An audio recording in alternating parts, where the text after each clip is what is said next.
पागल हैं? नहीं बाबूजी। बावले हैं? नहीं बाबूजी। फिर आधा घंटे से अपने ही ड्राइंग रूम में हम क्यों कोलू के बैल की तरह टहल रहे हैं? आप टहल नहीं रहे हैं बाबूजी। आप तो इंतजार कर रहे हैं अपने होने वाले दामाद का, पागलों की तरह।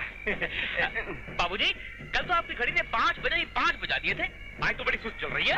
ऐसा पड़े 3 ही बजे, वो भी आधा घंटा बाकी है। काश हमने ये घड़ी कोई चोर बाजार से नहीं खरीदी है। तो ये हमारे जर्मनी के दोस्त मिस्टर बटलर ने हमें तोहफे में दिए। मिस्टर बटलर को मामूली आदमी नहीं है, हमारा पतलूनिया यार है। पतलूनिया यार? हाँ, जिस तरह हिंदुस्तान में लंगोटिया यार होता है उस तरह जर्मनी में पतलूनिया यार होता है। जर्मनी में लंगोटे यार नहीं होता? नहीं, लंगोट सिर्फ हिंदुस्तान में बनती है, जर्मनी में नहीं बनती।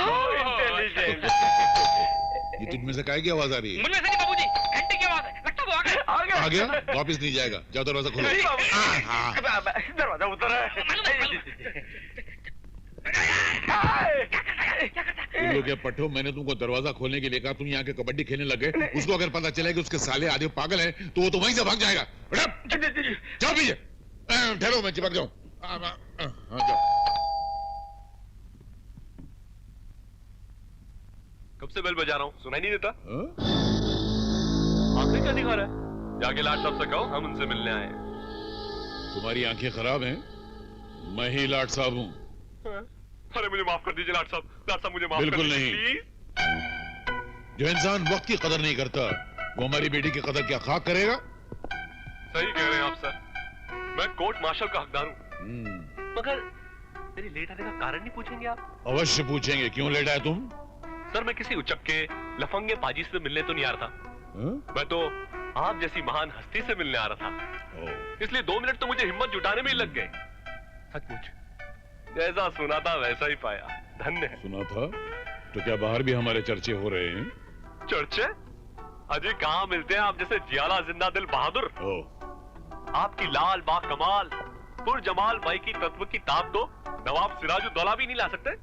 अरे आपको देखते ही नवाबी मतन छोड़ देते। हम बहुत खुश हुए। हाँ। ये नवाब सिराजुद्दौला थे कौन? पता नहीं, इतिहास देखना पड़ेगा। नमस्ते नमस्ते। ये कौन है? ये दोनों, ये सत्य, ये अहिंसा, ये मंदबुद्धि, ये आधा पागल। खैर मतलब की बात करो। जहेज की तमन्ना तो नहीं ना? जहेज ना मैं लेता हूँ ना देता हूँ, बल्कि उनकी मैयत में भी नहीं जाता हूँ।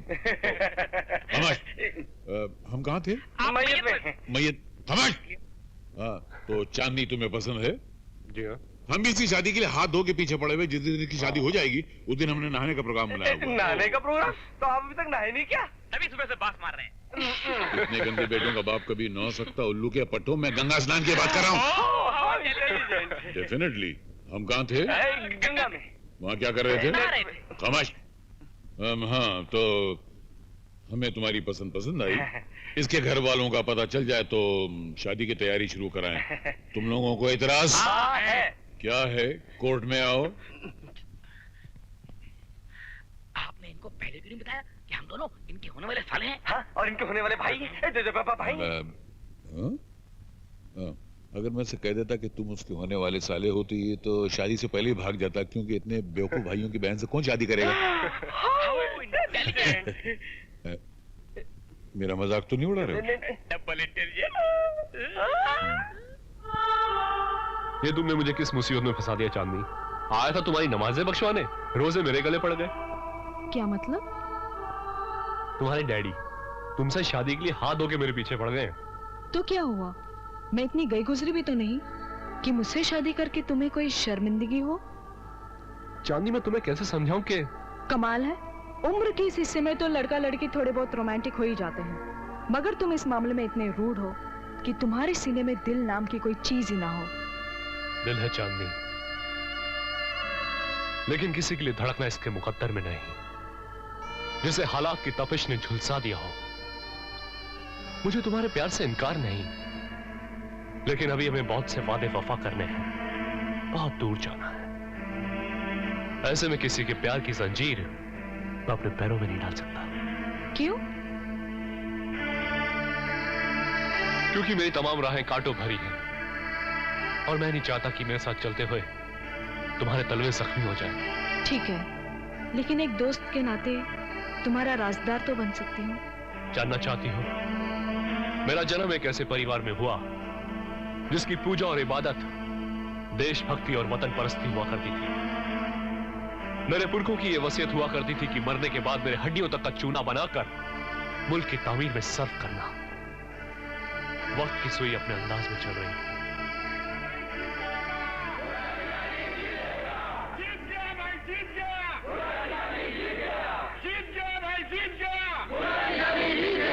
सत्यनारायण शर्मा, सत्यनारायण शर्मा, सत्यनारायण शर्मा, सत्यनारायण शर्मा, सत्यनारायण शर्मा, सत्यनारायण शर्मा, सत्यनारायण शर्मा।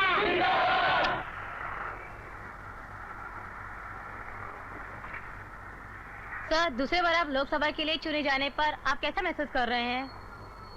बिल्कुल वैसे जैसे फिरंगियों के चले जाने के बाद भारतवासियों ने महसूस किया था। सर, इस बार इलेक्शन आपने 3 लाख वोटों से जीतकर ओपोजिशन की जमानत जब्त करवा दी। इसका श्रेय आप किसे देंगे? निसंदेह है जनता को। तो इस बार आप जनता के लिए क्या करने वाले हैं? जो करते हैं वो जताया नहीं करते। हमारी सरकार जो कुछ भी करेगी आप खुद देखेंगे। Sir, one more question please. फिर कभी आओ बेटे। दीनदयाल जी, मैंने आपसे पहले ही कहा था कि मुझे इलेक्शन में खड़ा मत करो, जमानत जब्त हो जाएगी, लेकिन आप माने ही नहीं। अरे भाई, नाम बदल देने से कोई चेहरा थोड़ा ही बदल जाता है, हा?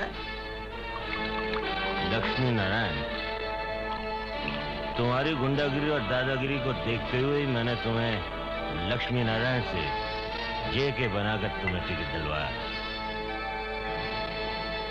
सोचा लोग तुम्हारी दादागिरी और गुंडागिरी से डर कर तुम्हें वोट देंगे, लेकिन अरे भाई, डरा धमका कर ही वोट लेने थे तो आप खुद ही खड़े हो जाते। अब कहाँ मैं चरस गांजा बेचने वाला और कहाँ आप सोने चांदी के स्मगलर। हमसे ज्यादा तो लोग आपसे डरते हैं। डरते हैं, डरते हैं। लेकिन मैं इस कमीने सत्यनारायण से डरता हूं। ये आदमी बिल्कुल सच्चा है और सच्चे आदमी हीरे की तरह होते हैं। गले में पड़ जाए तो हाथ, गले से नीचे उतर जाए तो तलवार। मैं कुछ समझा नहीं। ये सत्यनारायण मेरा जानी दुश्मन है। अरे क्या दीनदयाल जी, आपकी ये पॉलिटिक्स कुछ मेरी समझ में नहीं आती। आप कहते हो सत्यनारायण आपका जानी दुश्मन है और दूसरी तरफ आपकी धर्मपत्नी अक्सर उनकी धर्मपत्नी से मिलती है। क्या? हाँ। पूरे महीने बर्बाद आई हो। क्या करूं सावित्री, वक्त ही नहीं मिलता। वक्त नहीं मिलता या भाई साहब नहीं छोड़ते? वो क्या मुझे पकड़ के रखेंगे? अरे उन्हें तो पॉलिटिक्स से ही फुर्सत नहीं मिलती। ये निगोड़ी पॉलिटिक्स नहीं हुई, मेरी सौतन हो गई। सावित्री। नमस्ते भाई साहब। सावित्री जरा अंदर आओ। जी। शोभा, तुम बैठो, मैं अभी आती हूँ। नहीं सावित्री, अब मैं चलूंगी, काफी वक्त हो गया। बैठो ना, इतने दिन के बाद तो आई हो। फिर कभी, अब मैं चलूंगी। अच्छा, लेकिन आना जरूर। जरूर।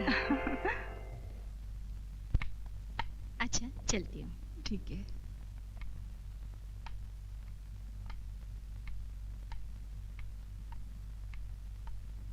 क्या बात है, आज आप जल्दी आ गए? सावित्री, उसे किस लिए बुलवाया था? शोभा मेरे बचपन की सहेली है। सहेली? वो दीनदयाल जो हर वक्त मुझे डसने की फिराक में लगा रहता है, उस जहरीले नाग की नागिन तुम्हारी सहेली कब से हो गई? कैसी बातें कर रहे हैं आप? शोभा को तो मैं अच्छी तरह जानती हूँ। कुछ नहीं जानते हो तुम। तुम्हारी सहेली का पति, जिसका नाम दीनदयाल है, यूं तो वो अपने आप को बहुत बड़ा लीडर समझता है, लेकिन उसके जैसा जलील और कमीना आदमी हिंदुस्तान में नहीं मिलेगा। इस शहर में ऐसा कोई भी काला धंधा नहीं है जिसमें वो बराबर का हिस्सेदार नहीं। तुम क्या समझती हो? उसकी बीवी यहां तुम्हारी मोहब्बत में आती है? नहीं, वो अपने पति के लिए जासूसी करने आती है। ये क्या हो गया आपको? सावित्री, तुम मेरी पत्नी हो और मेरी तरह आजाद रहने का तुम्हें भी पूरा हक है, लेकिन ऐसा कभी ना होने पाए जिससे मेरी मान, मर्यादा या चरित्र पर समाना उंगली उठाए। मैं सब कुछ बर्दाश्त कर सकता हूं, लेकिन बदनामी नहीं।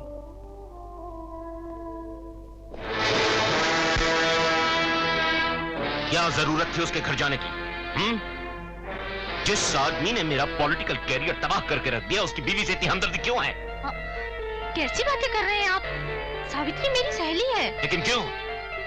इस 90 करोड़ के हिंदुस्तान में मेरे दुश्मन ही मिले थे दोस्ती करने के लिए। इस शहर में आपका कौन दुश्मन नहीं है? हर किसी से तो आपको शिकायत है। तुमसे नहीं थी,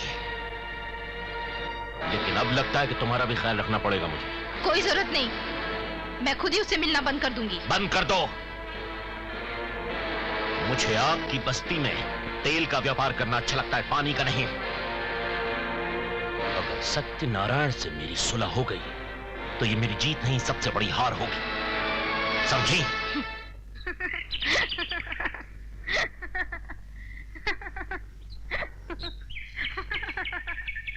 किमी, मैं तुम्हें पकड़ कर ही रहूंगा।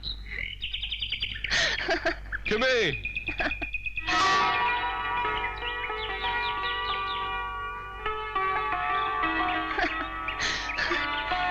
जय। लो, आखिर पकड़ ही लिया तुम्हें अपनी बाहों में। कब तक पकड़े रहोगे? जिंदगी भर। जय, ऐसे लगता है जैसे हमने पल भर में ही बचपन से जवानी में कदम रख दिया हो। नहीं, मुझे तो बरसों का फासला नजर आता है। वो कैसे? बचपन में हम मिलते थे, क्यों मिलते थे मालूम नहीं। तब भी हम एक दूसरे को पसंद करते थे, क्यों करते थे मालूम नहीं। बचपन से जवानी तक आते आते हमारी मासूम भाषा को एक शब्द मिल गया। एक शब्द? कौन सा शब्द? उसे प्रेम कहते हैं। तुमने तो मेरे होठों की बात छीन ली। अब होठों से बात करें। हमारे होठों के बीच एक दीवार है। सदियों से प्यार करने वाले दो दिलों ने न दुनिया की परवाह की है न करेंगे।